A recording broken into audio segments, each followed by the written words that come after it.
Así que bueno, vamos a alargar formalmente el evento. Qué lindo verlos ahí. Acá también tenemos un grupo de gente. Gracias a todos y todas por estar. Y muy especialmente gracias a Leandro. Voy a presentarlo rápidamente, no haciendo justicia a su trayectoria y para ir directamente a su trabajo.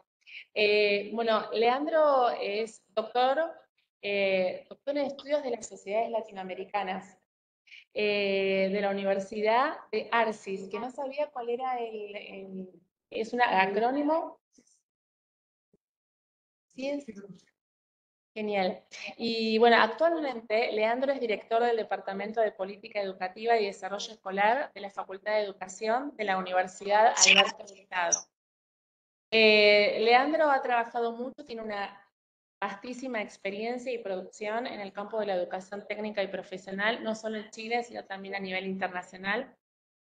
Y ha trabajado, entre otros temas, sobre trayectorias de vida, cultura escolar, juventud, subjetividades en el proceso educativo.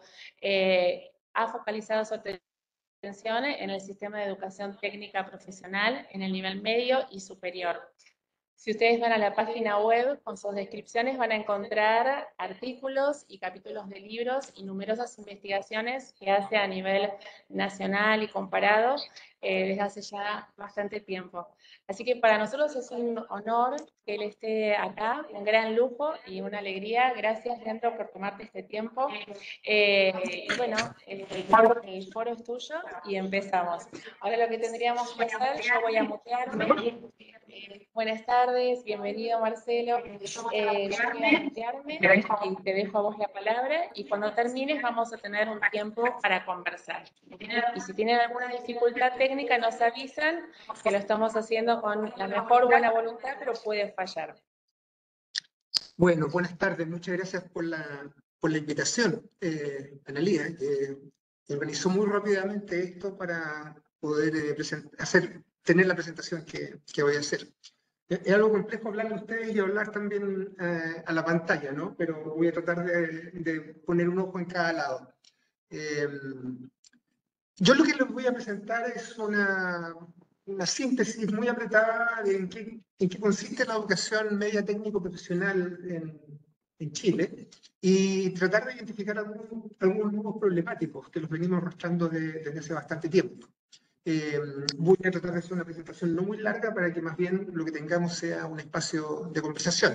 Siempre digo eso y me pongo a hablar y no termino así, por favor, tú me detienes cuando corresponda. Estoy muy contento de estar acá, no venía a Buenos Aires desde antes de la pandemia, entonces tenía ya muchas ganas de volver por estos lados, así que muchas gracias por recibirme. Lo que tengo que hacer entonces ahora es compartir, ¿no? Sí. Dame un segundo.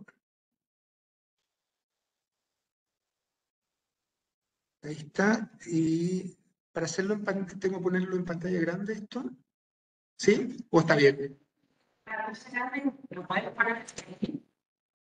Ahora, ¿cómo lo hago? No lo sé, porque ayúdame.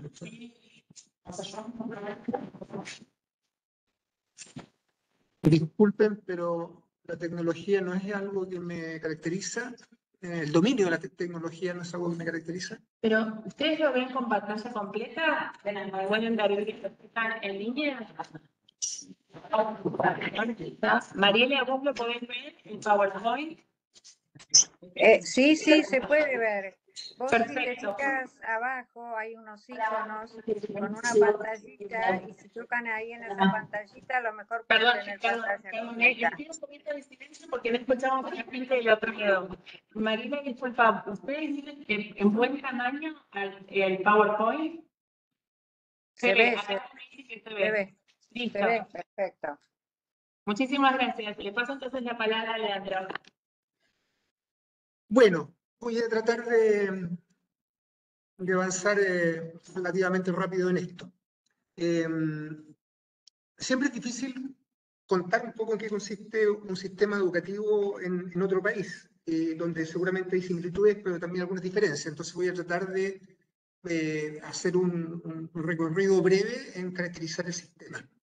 El sistema de educación chileno distingue 4 niveles: el nivel preescolar, la educación básica o primaria, que son 8 años de educación, y la educación media o secundaria, que son 4 años en sentido estricto. Nuestra educación técnica corresponde a 2 años de formación diferencial en el nivel 11 y 12 de la educación obligatoria, ¿sí? La educación técnica en Chile, como parte del sistema de educación media o secundaria, es relativamente reciente. En 1965 se formalizó el sistema, y en realidad en su origen estaba pensado para responder a un requerimiento de la gente que estudiaba algunas carreras técnicas como contabilidad, como algunas especialidades industriales o mineras, con el objetivo de poder continuar estudios en la educación superior.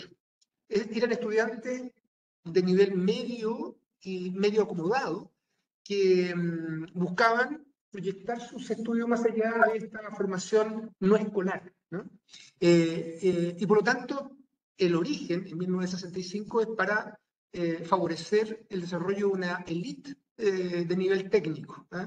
De hecho, los promotores de esa época, en pleno periodo desarrollista, planteaban que iban a formar los mandos medios de la industria, qué sé yo.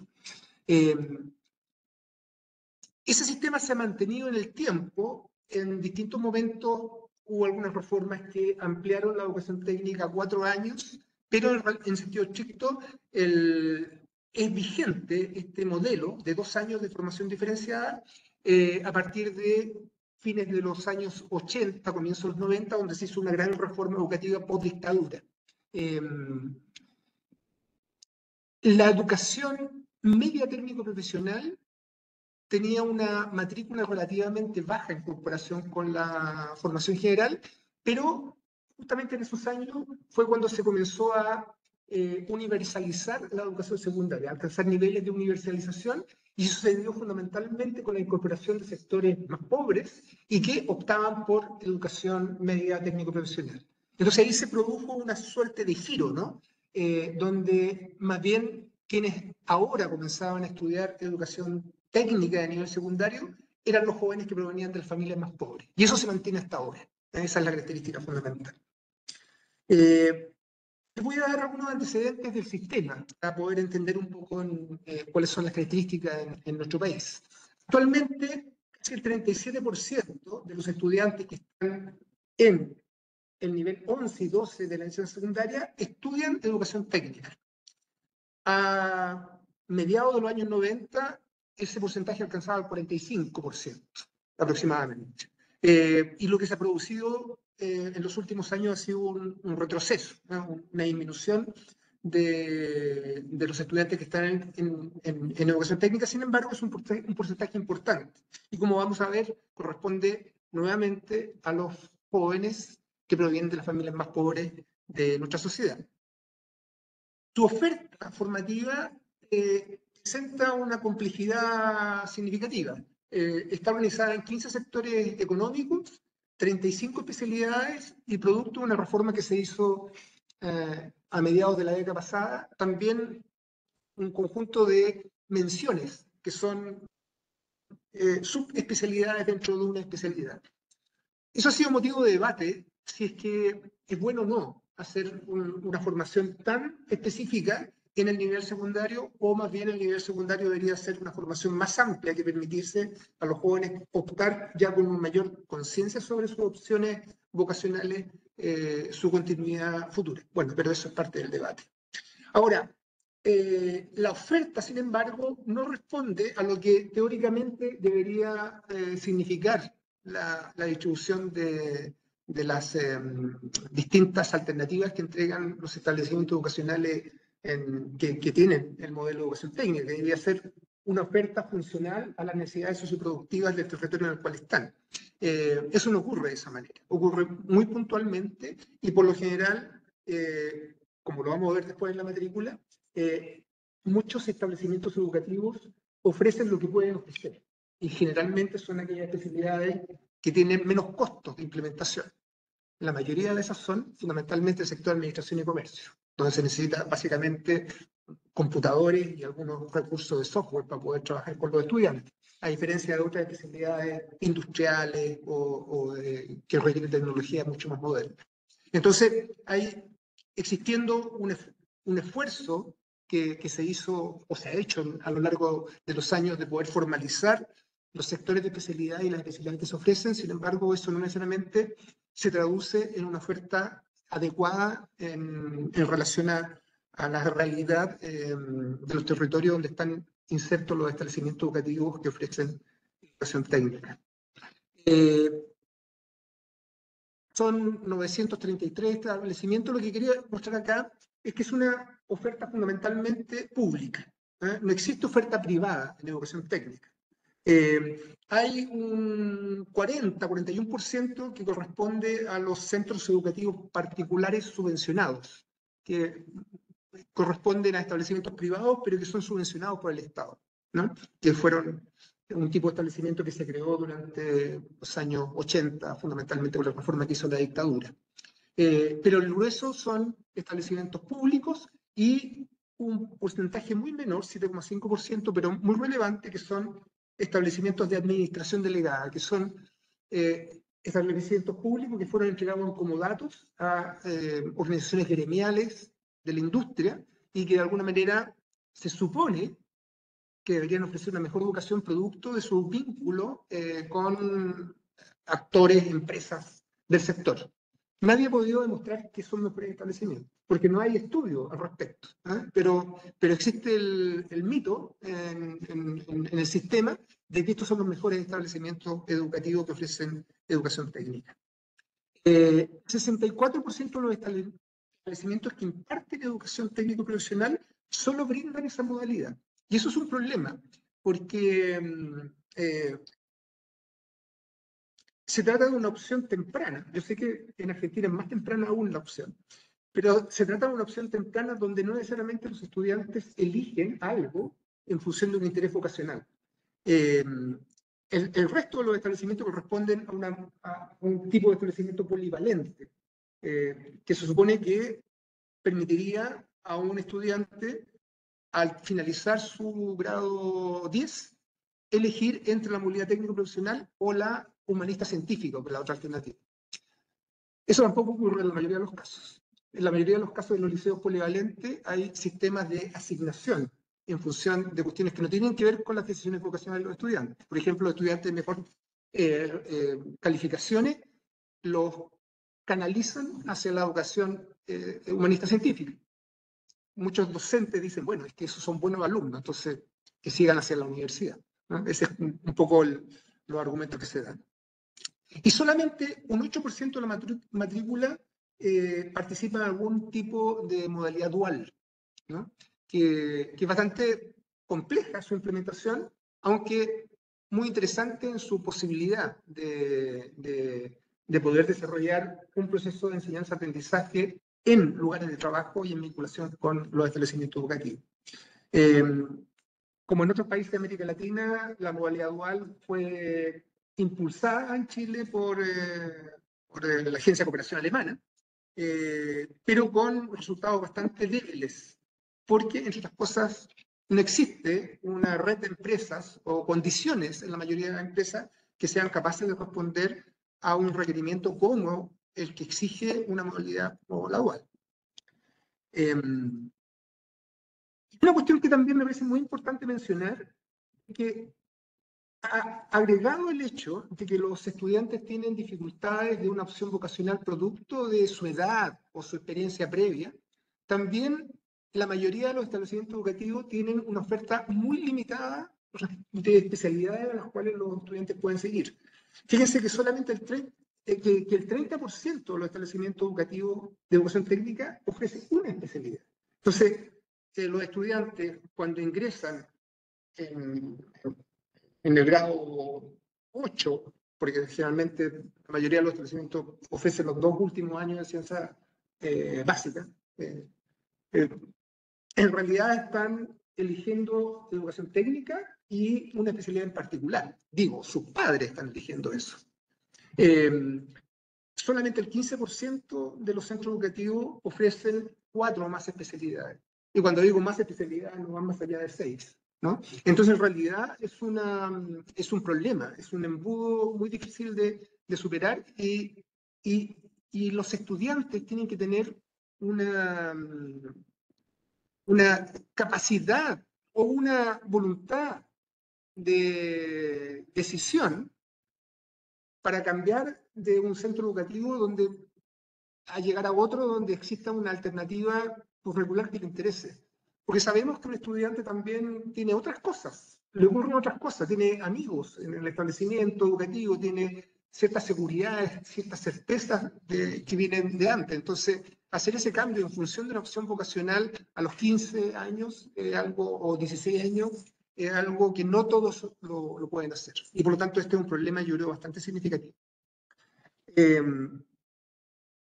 La educación técnico-profesional en realidad corresponde a un currículum integrado. En su estructura curricular, la educación técnica corresponde a 22 horas de formación diferenciada, o sea, la formación que corresponde propiamente a la formación de la especialidad técnica. 14 horas corresponden a un plan de formación común general, es decir, los cursos que son propios de la enseñanza secundaria tradicional, ¿no? Son 14 horas de lenguaje y comunicación, de matemática, inglés, y ahora hay una propuesta de currículo integrado que se le llama Ciencias para la Ciudadanía, y bueno, eso fundamentalmente son 2 horas de formación en general electiva y 4 de libre disposición. Entonces el currículum no es solamente estudiar educación técnica, sino que tiene todavía un sentido de currículum comprensivo desde este punto de vista. ¿Cuántos docentes más o menos trabajan en formación diferenciada? 6.000 docentes en formación diferenciada, es decir, aquellos que estrictamente se dedican a la formación de la especialidad técnica. Es una población fundamentalmente masculinizada, el 61% de los docentes son hombres, proporcionalmente de mayor edad que el promedio de los profesores tradicionales. Solamente un 11% tiene menos de 30 años y el 35% más de 51 años. Y cerca del 60% de los docentes que enseñan educación técnica carecen de formación pedagógica. Pero no solamente eso, sino que tienen una débil vinculación con el mundo productivo, porque la mayoría de ellos tienen largos años de enseñanza y contratos de jornada completa, y por lo tanto están desvinculados de su espacio laboral. Entonces ahí se produce un desajuste respecto a lo que deben enseñar de manera más actualizada, ¿no? Hay una fuerte segmentación de género en la matrícula por sectores de especialidad. Un 40,5% de las estudiantes mujeres estudian administración y comercio, y eso no es una opción vocacional, es una canalización, ¿no? Y un porcentaje significativo de ellas o de otras estudiantes estudian carreras tradicionales o especialidades tradicionales feminizadas, ¿no? Los sectores de salud y educación fundamentalmente, y mucho menos son casos excepcionales en el sector industrial, electricidad, y electrónica, etc. Como ya les decía, una fuerte homogeneidad socioeconómica, el 78% de la población escolar del nivel socioeconómico bajo se encuentra en la educación técnica profesional. El 90% de la matrícula corresponde a estudiantes que provienen de los 2 quintiles más pobres de la sociedad, frente al 64% en el caso de la educación humanista científica. Entonces, hay una fuerte concentración en la matrícula de educación técnica de los jóvenes, de los estudiantes de las familias más pobres del país. Con todo, hay un cambio importante en las últimas décadas que corresponde a la continuidad de estudios de los egresados de la educación técnico-profesional. Y ese dato es significativo. Entre el 2006 y el 2019 se triplicó el porcentaje de egresados de la educación media técnico-profesional que ingresan a educación superior. En la actualidad, cerca del 50% de los estudiantes que egresan de la educación secundaria técnico-profesional ingresan al año siguiente a la educación superior, fundamentalmente la superior técnico-profesional, que ha tenido también un crecimiento significativo en el país. Actualmente el 50% de la matrícula de educación superior es educación técnica superior. Ahora, sin embargo, son los estudiantes que tienen mayor tasa de abandono en educación superior. El fracaso, yo creo que cuesta todavía identificarlo, no hay estudios significativos respecto a esto.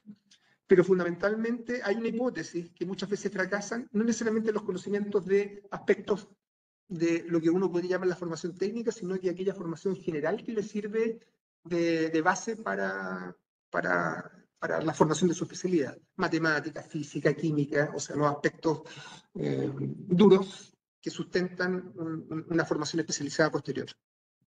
Y eso tiene que ver también con un problema que, bueno, voy a mencionar que es uno de los nudos problemáticos de nuestro sistema formativo técnico-profesional.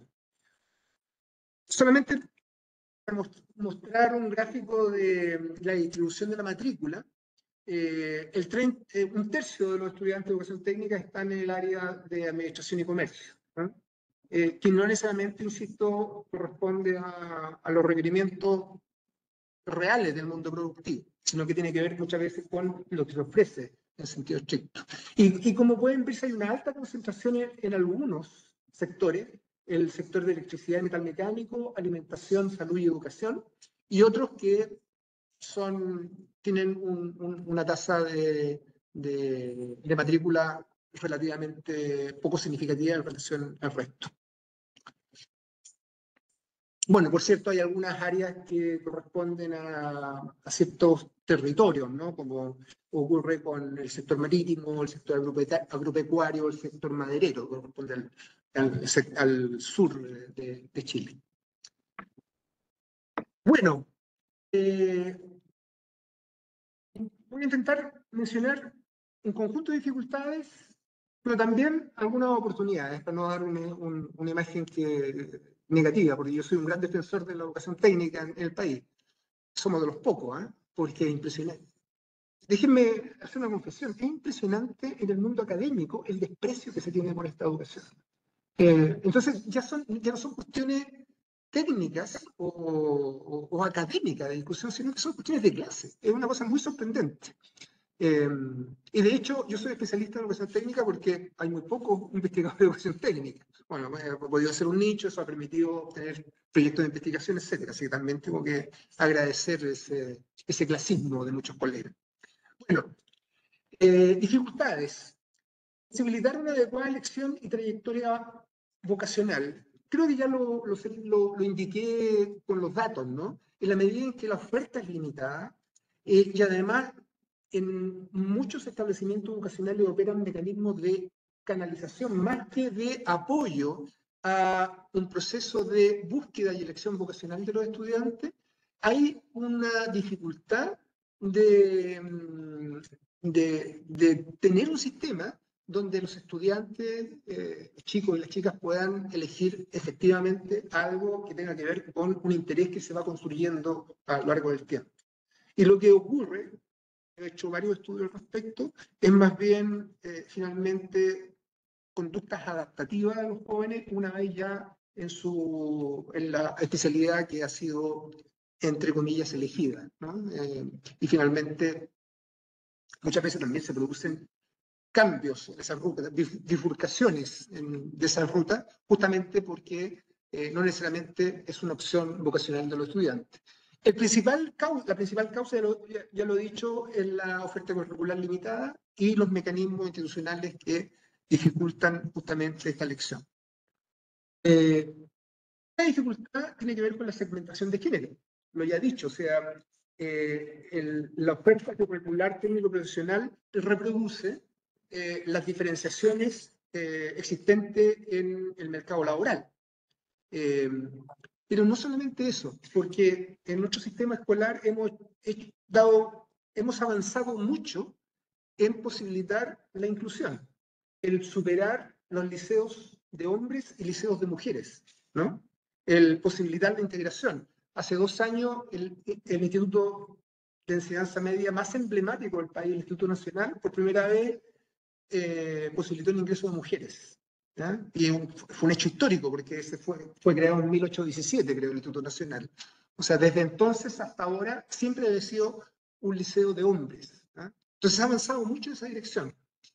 Sin embargo, en la educación técnica, lo que se produce de hecho es la constitución de grupos, cursos de hombres y de mujeres. Y eso va en sentido contrario justamente de los esfuerzos de inclusión que se dan en nuestro sistema. Entonces hay un problema, hay una contradicción que se produce y que es de muy difícil resolución, porque efectivamente si es que el mercado laboral no posibilita el ingreso de estudiantes mujeres, por ejemplo, en áreas tradicionalmente masculinizadas o al revés, bueno, el sistema escolar no puede torcer la mano por sí misma a esa situación. Entonces, bueno, ese es un nudo problemático. Un tercer nudo problemático es el hecho de que los establecimientos educativos tienen una oferta que uno podría llamar insular. Es decir, cada centro educativo por sí mismo tiene que resolver los problemas no solamente de construir una adecuada oferta curricular, tener un diagnóstico de lo que ocurre en el territorio, sino que también crear una red de actores con los cuales vincularse y que de alguna manera retroalimenten su trabajo de formación técnico-profesional. Eso es muy difícil de lograr, son muy pocos los establecimientos que lo logran. Y pese a algunos esfuerzos parciales, no existe una política o iniciativas significativas de redes de establecimientos, por ejemplo, que puedan posibilitar o facilitar un mejor vínculo con el mundo socioproductivo. Entonces, en un territorio, voy a poner un ejemplo, sector minero en Chile, en el norte de Chile, la ciudad de Antofagasta, que es emblemática como un centro de vínculo con el sector minero, en realidad cada centro educativo tiene que batírselas por sí mismo. Cuando en realidad lo obvio sería que se creara una especie de clúster de establecimiento educativo vinculados con organismos públicos y la minería privada también, que puede servir de constante retroalimentación. Entonces, ese es un problema de diseño de política, de débil existencia de instancias intermedias que permitan una mejor articulación con el mundo productivo para los establecimientos educativos. Y aquellos establecimientos con menos redes, por lo general son los colegios más pobres, son los liceos que dependen de organismos municipales que convierten esos liceos, perdonen el término, como una especie de basureros, donde van los estudiantes con peores resultados. Entonces, bueno, se produce ahí un círculo negativo que es muy pernicioso, fundamentalmente para los propios estudiantes. Una cosa que hay que decirla con todas sus letras y en mayúscula es el débil compromiso de los actores del sector productivo. O sea, uno encuentra en ciertos foros algunos actores relevantes que son supra representativos del sector productivo, pero en sentido estricto, los actores del sector productivo les interesa muy poco el vínculo o el apoyo a los procesos de formación técnica de los estudiantes. Hay una lógica que bueno, creo que no sería el momento para tratar de explicarla porque tiene muchas variables en juego, pero el hecho es que el compromiso de vínculo con el sistema de enseñanza secundaria, el apoyo a esos establecimientos, por ejemplo, a través de la organización de pasantías, o la administración propia de los establecimientos educativos, es sumamente acotada. Y solamente hay casos que sería la excepción de la regla cuando eso ocurre. Entonces ese es un problema. Amén de que el grueso de la actividad productiva también corresponde a medianas, pequeñas o microempresas, que no son muy funcionales también para acoger a estudiantes en su proceso formativo, que también es un punto complejo de nuestros países. Y de las prácticas profesionales, yo sé que en Argentina también ese es un tema, la gestión de las prácticas profesionales en sentido estricto. Los egresados de educación secundaria técnica y profesional, una vez que terminan su periodo lectivo del último año de enseñanza secundaria, deben realizar una práctica profesional que puede ser entre 480 horas hasta, creo que son 960 horas. Eso se realiza por lo general en el periodo de vacaciones, una vez finalizado el último año de enseñanza secundaria. Varios problemas en relación a eso. Uno, por lo general, quienes tienen la gestión de conseguir las empresas donde puedan los estudiantes realizar las prácticas son los propios docentes. O sea, no existe una instancia que facilite justamente esa situación. Y claro, y depende de las redes de los propios docentes para que esto ocurra, ¿no? Los estudiantes pueden conseguir sus propias pasantías. O sea, por ejemplo, un estudiante de mecánica automotriz que tiene un pariente que tiene un pequeño taller de automóvil, eso se convierte en una práctica profesional. Pero el objetivo de la práctica profesional en el sentido estricto es una actividad propiamente formativa. Quien realiza y aprueba una práctica profesional obtiene el título técnico de nivel medio. Nunca he escuchado que a alguien le pidan, cuando presenta su currículum a una empresa, su título técnico de nivel medio. No tiene mucho valor, pero tiene un valor simbólico importante. Y por eso el 80% de los estudiantes realizan sus prácticas profesionales. Pero estas prácticas profesionales nadie la supervigila, ¿no? Nadie la supervisa, porque corresponde a un periodo donde los propios profesores están en vacaciones. Entonces, es una cosa que, bueno, depende del espacio, del lugar, de la buena voluntad, fundamentalmente, de actores para que esto ocurra. Entonces, ese es un nuevo problemático, sin duda. Y desde mi punto de vista, pero es necesario una política estatal que de alguna manera nuevamente esté en un nivel superior, coordinando y articulando, posibilitando procesos de este tipo. Un nuevo problemático fundamental es la articulación entre la formación general y la formación diferenciada. Yo les decía que son 44 y 22 horas de una y otra, pero sin embargo lo que se produce es una decisión entre estos dos procesos formativos. Y hay una especie de profecía autocumplida por parte de los profesores de formación general que dicen, estos estudiantes ya nunca más nos van a prestar atención. Y finalmente la formación que se realiza en ese nivel es bastante cuestionable. Y requiere, sin duda alguna, una mejor articulación, sobre todo pensando en las proyecciones de los propios estudiantes, ¿no? Los esfuerzos siempre son puntuales, ¿no? O sea, un profesor de inglés que adapta sus clases en función de, no sé, los formularios que tienen que ver con el manejo de una máquina, pero son cosas muy, muy, muy particulares. Mis colegas que trabajan en temas de, se me olvidó el nombre, esto de liderazgo educativo, que a mí no me gusta mucho, siempre encuentran liderazgo y el efecto de liderazgo es muy positivo. Pero bueno, no voy a estar pelando, decimos nosotros, no sé si lo dicen ustedes también, pelando a mis colegas. Pero yo sacándole el cuero, sí, algo así. Han mencionado que la modalidad de proyectos,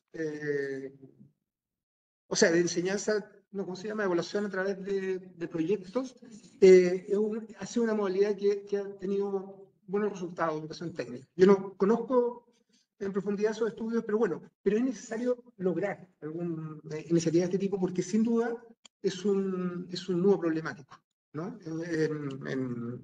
Para la educación técnica. Y otro nuevo problemático es la articulación de la educación secundaria técnica profesional con la educación superior técnica profesional. Lo que se ha logrado hasta ahora han sido, a partir de políticas impulsadas por el Estado, iniciativas de reconocimiento de aprendizajes previos por parte de algunos centros de educación técnica superior. Pero esto no está institucionalizado en su totalidad, sino que corresponde más bien a convenios que tienen los centros, sobre todo los centros de educación técnica superior más grandes del país, con un número limitado de establecimientos educativos.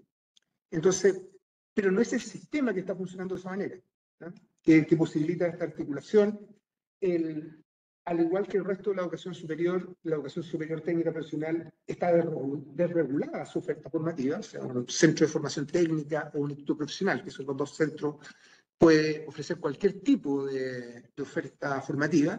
A diferencia de eso, la educación media tiene un currículum nacional, entonces ahí se produce un desajuste. Se me olvidó decir, otro problema que tenemos entre formación general y formación diferenciada es que tenemos dos currículums. Es el currículum tradicional, con asignaturas tradicionales, frente a un currículum basado en competencias en educación técnica. Entonces, lo que ocurre es que, por lo general, las autoridades de los establecimientos educativos, que son los llamados jefes de unidad técnica, a los profesores de formación diferenciada los enmarcan dentro de las lógicas de currículum tradicional. Planificación de clases, evaluaciones tradicionales con pruebas de conocimiento, y no necesariamente tienen un manejo, un conocimiento de las exigencias o las particularidades de información de un currículum basado en competencia. Entonces, ese es un problema súper importante también, ¿no? Y ha pasado piola, ¿no? O sea, durante 30 años, este hecho que tenemos...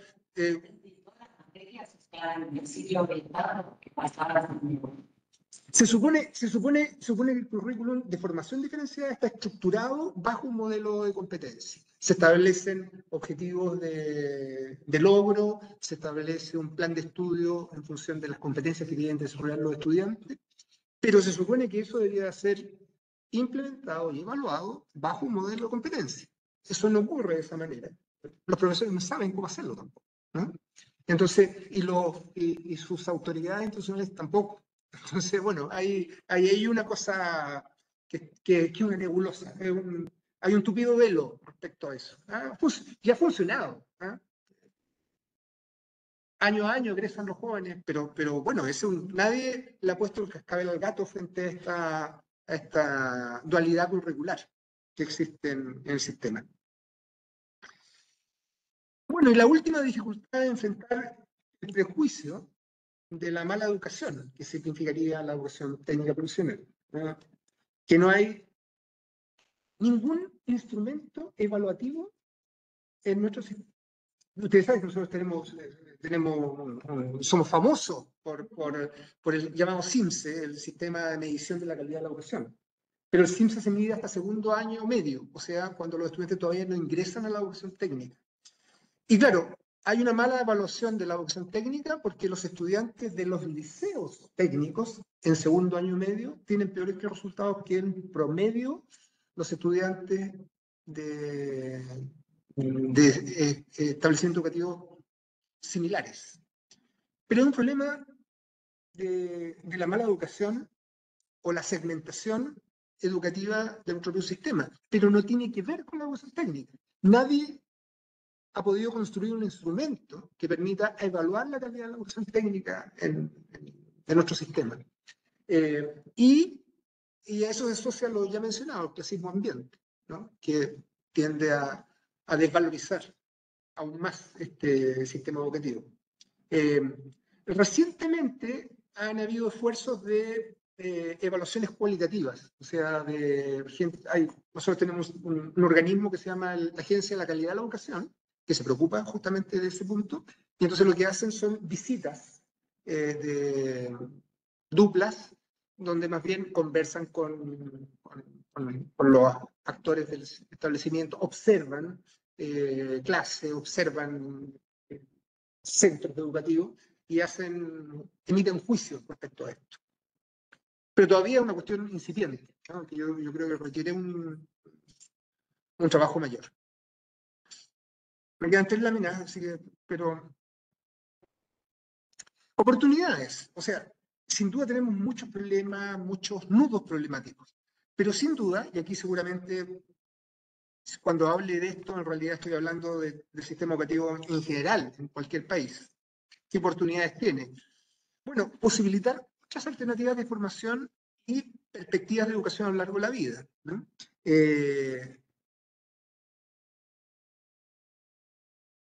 Yo creo que en nuestro sistema educativo no se ha discutido la magnitud de la crisis de la educación secundaria.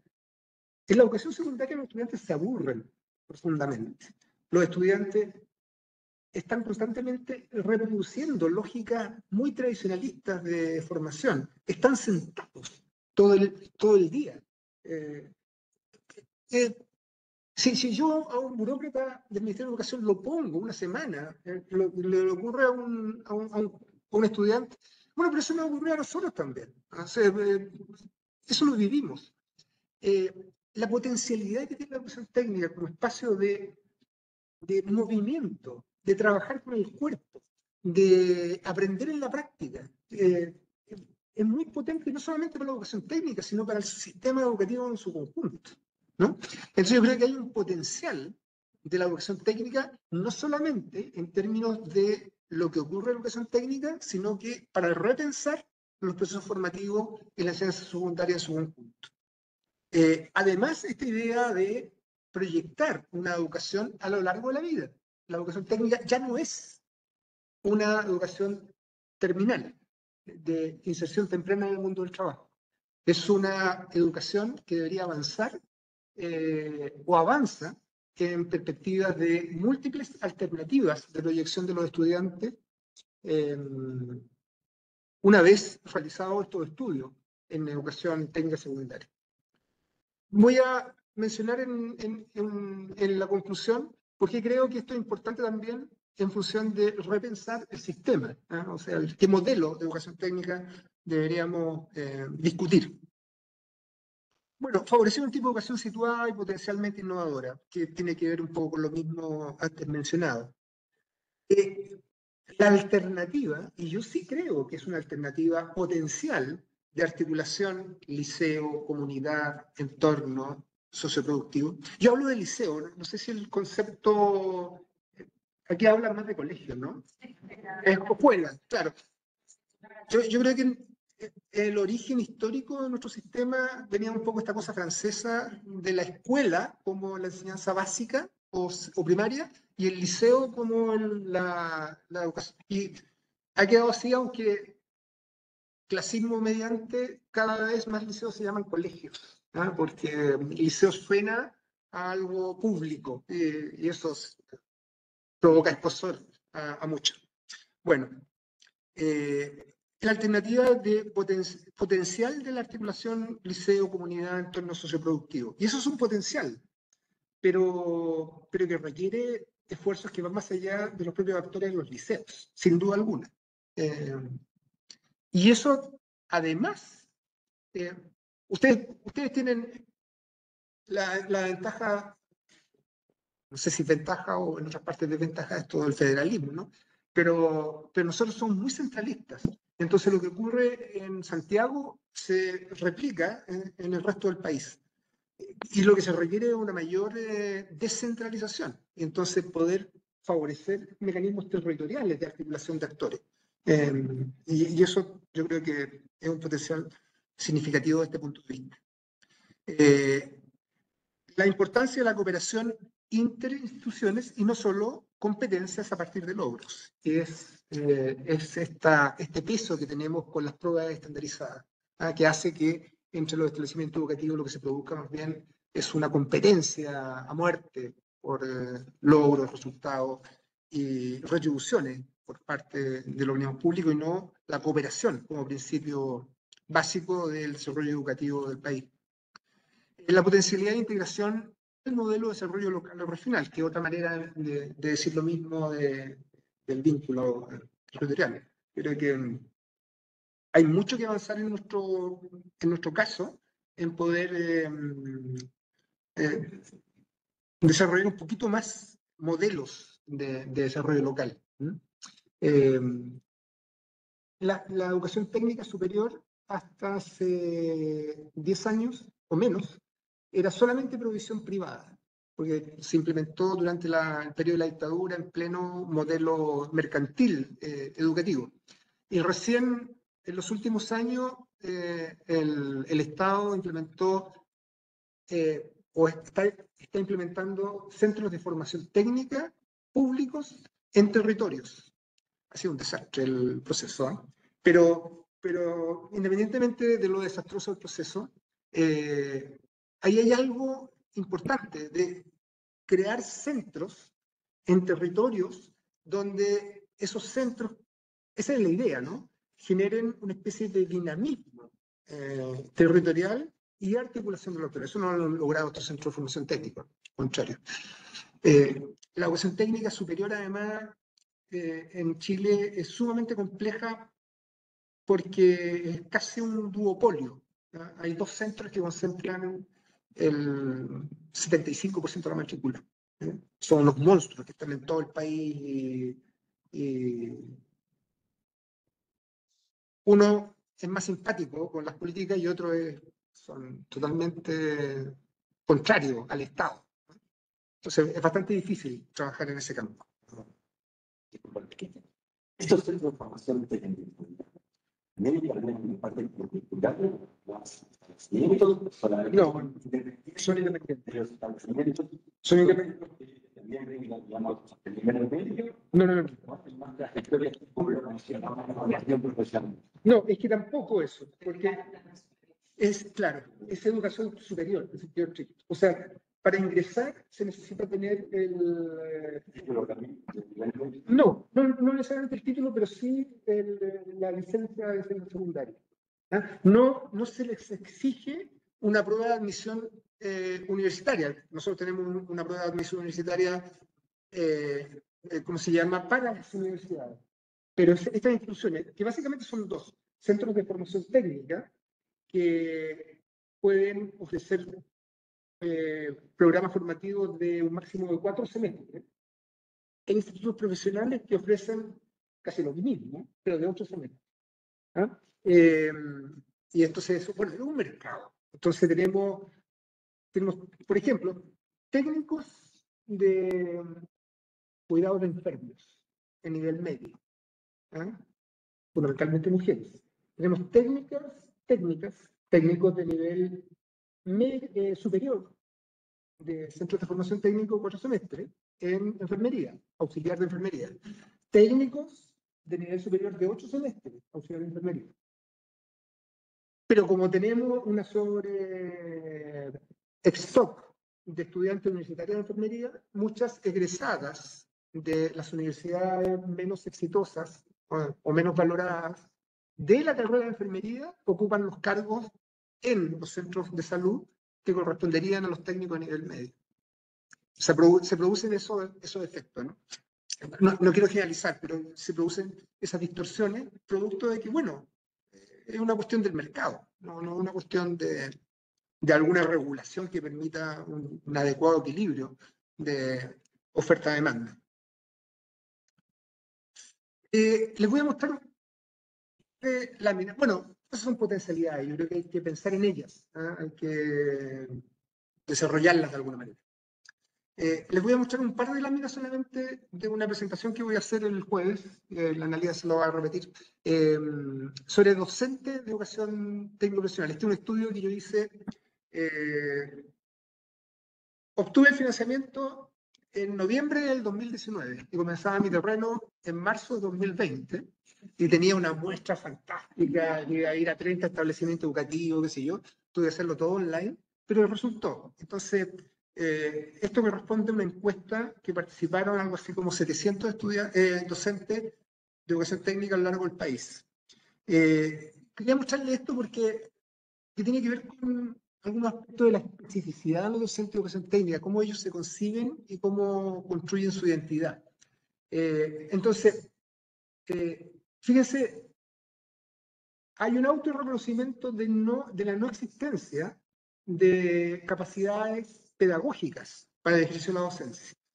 Pero por otra parte, hay un fuerte discurso identitario que señala que, aunque no se tengan esas competencias, hay algo propio de los docentes de educación técnica que hace que esos estudiantes logren aprendizaje significativo. Yo a eso le titulé, lo patenté, seguramente no va a tener éxito, nadie me va a citar, pero lo llamé la pedagogía del acompañamiento.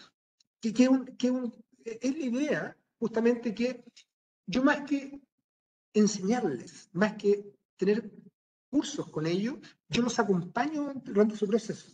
El modelo curricular de la educación técnica lo favorece, porque son módulos de varias horas. Entonces los docentes están mucho tiempo con sus estudiantes, a diferencia de los profesores de asignatura tradicional, que van de 2 horas en 2 horas con los estudiantes, ¿no es cierto? Entonces, hay algo ahí. Yo me acuerdo de un profesor que me decía, mira, yo lo espero con un café, un té, unas galletas, los estudiantes van llegando, porque estos tipos también, o sea, son muy poco organizados, mucho menos escolarizados. Entonces llegan a cualquier hora, pero se van reuniendo con sus docentes, se sientan a conversar y comienza un proceso formativo, que no lo vamos a evaluar, pero que tiene que ver con un vínculo mucho más estrecho. Entonces, tiene que ver con eso. Y por eso que la formación diferenciada en educación técnica requiere un despliegue de competencias que son distintas a las que usa un profesor de formación general. ¿Eh? Eso es lo que está como en la médula de estos docentes técnicos. Sin embargo, eso no es reconocido socialmente, no es reconocido en los propios establecimientos educativos, no es reconocido por la sociedad. Y uno de los problemas que tienen en su construcción identitaria los docentes de educación técnica es sentirse minimizados por sus colegas universitarios dentro del sistema escolar. Y muchas veces eso se expresa en una suerte de marginación y ellos realizar sus tareas un poco sin vínculo a los objetivos pedagógicos o al proyecto educativo del propio establecimiento donde ellos trabajan, lo que es un problema, ¿no? O sea, entonces, bueno, yo creo que hay un punto sobre la identidad docente y sobre los aspectos que ellos destacan como relevantes en su práctica pedagógica que yo creo que hay que tener en consideración. Me imagino, ¿eh? Me imagino. Y bueno, yo creo que tiene que ver con un poco lo ya mencionado, ¿no? Esta cosa de la importancia que tiene las credenciales, ¿no? Pese a que la mayoría de estos docentes son técnicos de nivel superior. La mayoría han tenido estudios, pero bueno, el técnico de nivel superior es distinto a un universitario en la valoración social todavía. Vean este, que es muy entretenido. Le preguntaba cuáles son las competencias más relevantes en la formación de un buen técnico. Y a medida que avanzan en edad, la empatía con los estudiantes es mucho más destacada por los profesores más viejos. En cambio, el manejo de técnica y método de enseñanza es mucho más relevado por los más jóvenes. Yo necesito tener herramientas para poder enseñar. Y los más viejos dicen, no, pues si yo ya me manejo en esta cosa. Es la empatía lo fundamental. Y es muy marcado cuando uno lo analiza por tramos de edad. Y sin embargo, todos, los viejos y los jóvenes, el vínculo con el sector económico de su especialidad no es una competencia relevante, cuando debería serlo. Entonces, es muy sintomático un poco de lo dicho anteriormente, ¿no? Bueno, voy a ir terminando para conversar. ¿Cuáles son desafíos, creo yo, de la educación secundaria técnico-profesional en el corto, mediano y largo plazo? Cuando digo corto, estamos en un periodo post-pandemia, donde han ocurrido cuestiones que son significativas, donde hay, bueno, al igual que en Argentina, un caos, una cuestión muy difícil para los profesores poder enseñar a distancia, entre otras cosas porque la mayoría de sus estudiantes ni siquiera tenían los recursos para poder conectarse a distancia. Bueno, en el corto plazo, primero, condiciones de infraestructura o insumos mínimos. Muchos establecimientos educativos no tienen la infraestructura, los insumos mínimos para poder trabajar con los estudiantes. Y eso es imprescindible en un modelo de aprendizaje práctico. Ya sabemos que es muy difícil desarrollar una experiencia formativa en lugares de trabajo. Hay algunos, yo conocí algunos centros educativos que eran muy interesantes, que hacían pequeñas pasantías para desarrollar un módulo o una parte de un módulo. Y eso lo podían trabajar con una empresa. Pero necesitaban mucha capacidad de gestión para poder hacerlo. Y eso, en general, los establecimientos no lo tienen.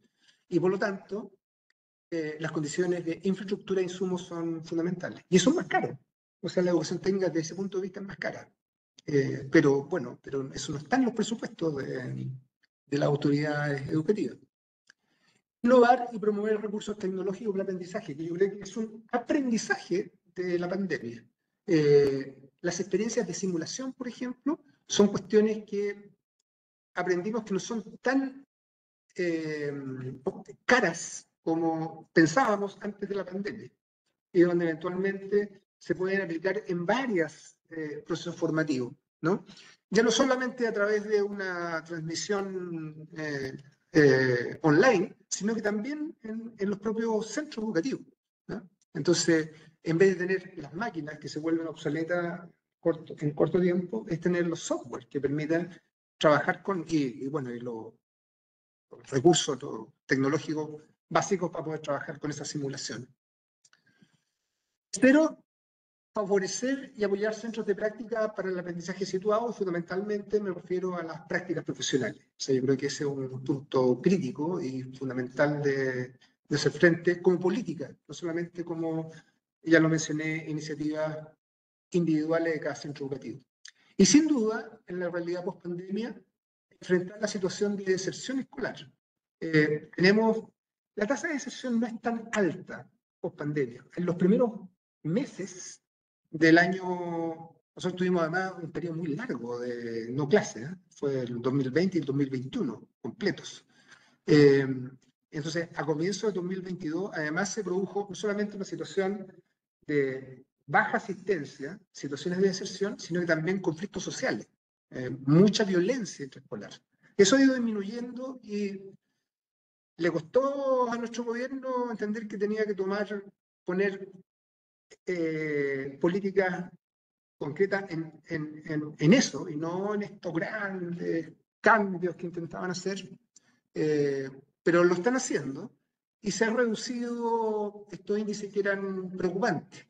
Pero la deserción, que no, insisto, no es un problema gordo, pero es un problema, porque afecta de manera significativa a las familias que lo viven, afectó fundamentalmente en sistema educativo, o no digo mayormente, pero sí en una mayor proporción a estudiantes de educación técnico profesional. En mediano plazo, creo que vi bastantes argumentos para decir se requieren liceos o redes de liceos. Y ya saben cuál es mi opinión. O sea, se necesita una escala de gestión territorial de la educación técnica. Eso es fundamental. Porque si no, son grandes esfuerzos que tienen un logro muy limitado, ¿no? Se necesita otra escala para un sistema educativo mejor posicionado. Yo creo que es necesario favorecer una dinámica de actualización curricular. Y en ese sentido, me parece que es cuestionable la mayor especificidad curricular en el nivel temprano. O sea, yo hablaría más de familias de especialidades, más que de especialidades, dimensiones en áreas socioproductivas.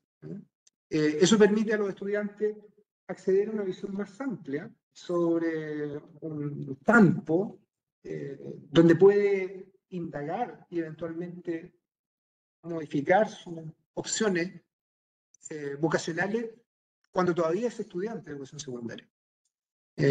Ahora, es muy fácil decirlo y muy difícil implementarlo, por eso significaría establecimientos educativos posiblemente más grandes, con mayores ofertas, con la posibilidad de que, claro, el ideal, que los chicos hagan deporte, que los chicos tengan arte, qué sé yo, o sea, que puedan ir construyendo, por ejemplo, sus módulos curriculares. Bueno, pero eso ya es posiblemente una cosa más de sueños, pero por lo menos en el nivel de educación técnica yo creo que posibilitar una modificación curricular más bien en ese sentido.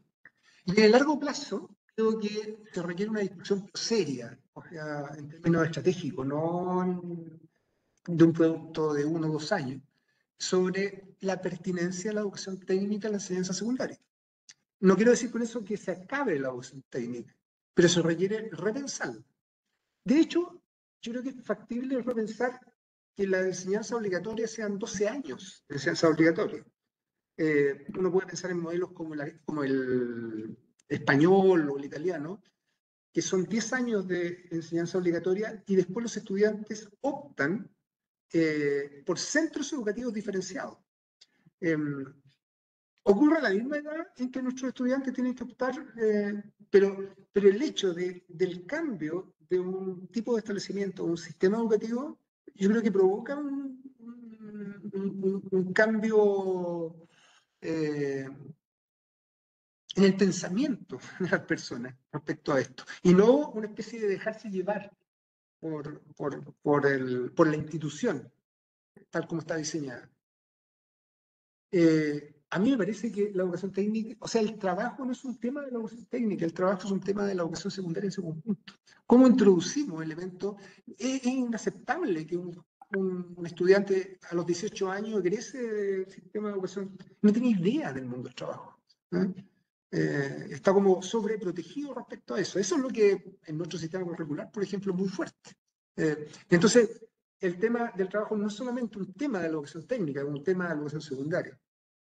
Y por lo tanto, repensar esto a través de una suerte de subsistema de apoyo a la elección vocacional. Yo creo que la elección vocacional es una variable clave.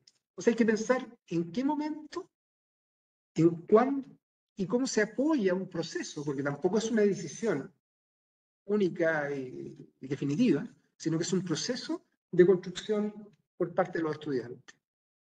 Nuevamente, esto es súper fácil de definir, ¿no? Pero seguramente es muy difícil implementarlo, ¿no? Pero yo creo que esos son, desde mi punto de vista, los temas que deben ser debatidos seriamente y con una perspectiva de proyección de largo plazo, porque esto no se resuelve con una reforma y con una política que se implementa a la rápida, que puede tener unos efectos nocivos también para el sistema.